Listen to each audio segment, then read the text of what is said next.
میں نوادے ایک سارلی داستان مزید تفصیل سے پربوت چندر دے جو دنیا بھر میں منوادے کے نام سے جانے جاتے ہیں صرف ایک گلوکار نہیں بلکہ ایک عہد، ایک طرز، ایک روایت تھے۔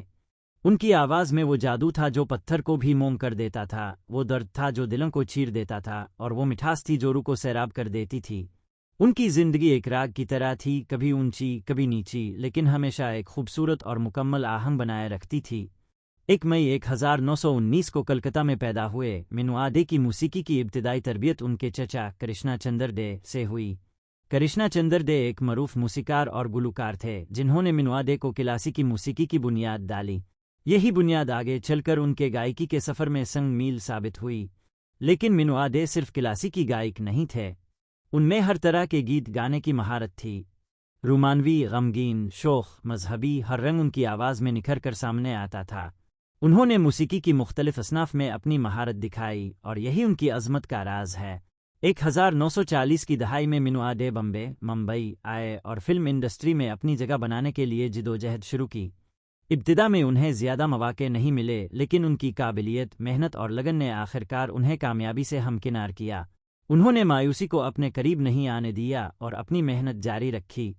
چھوٹے موٹے کرداروں کے لیے گانے سے شروع ہونے والا سفر جلد ہی ان کو صف اول کے گلوکاروں میں شامل کر گیا۔ گاستاخ نگاہ جیسے گیتوں نے انہیں شناخت عطا کی، اور پھر تو ایسا سلسلہ شروع ہوا کہ انہوں نے پیچھے مڑ کر نہیں دیکھا۔ منوادے نے اردو اور ہندی فلموں کے لیے لاتعداد گیت گائے۔ ان کی آواز میں ایک خاص قسم کی لچک تھی جس کی وجہ سے وہ ہر کردار کے لیے مناسب گیت گا سکتے تھے۔ انہوں نے ہر قسم کے گیت گائے اور ہر گیت کو اپنی آواز سے ایک نئی روح عطا کی۔ اے میری زہرا جبیں، پوچھو نہ ہم سے، لگا چاندنی میں داغ، دل کا خیال ہے، زندگی کیسی ہے پہیلی، کاسٹ مزہ رنگ ہے، ایسے کتنے گیت ہیں جو آج بھی لوگوں کے دلوں پر راج کرتے ہیں۔ ان کے گیتوں میں ایک خاص قسم کی کشش ہوتی ہے جو سامعین کو اپنے سحر میں جکڑ لیتی ہے۔ منوادے کی گائیکی میں ایک خاص بات تھی، وہ صرف گیت نہیں گاتے تھے بلکہ اس میں جان ڈال دیتے تھے۔ ان کے گائے ہوئے گیت ہمیشہ زندہ رہتے ہیں۔ ان کی آواز میں ایک درد تھا، ایک محبت تھی، ایک امید تھی۔ یہی وجہ ہے کہ منوادے آج بھی کروڑوں لوگوں کے دلوں عزیز ہیں۔ ان کی آواز میں ایک معصومیت تھی، ایک سادگی تھی جو سیدھے دل کو چھو لیتی تھی۔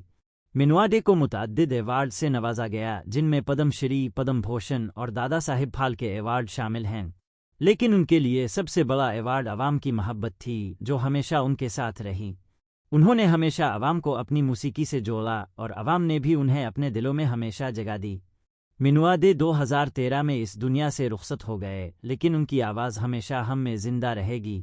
وہ ایک ایسے فنکار تھے جو ہمیشہ یاد رکھے جائیں گے۔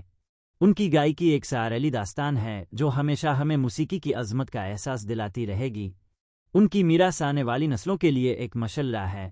منوادے ہمیشہ ہماری یادوں میں زندہ رہیں گے۔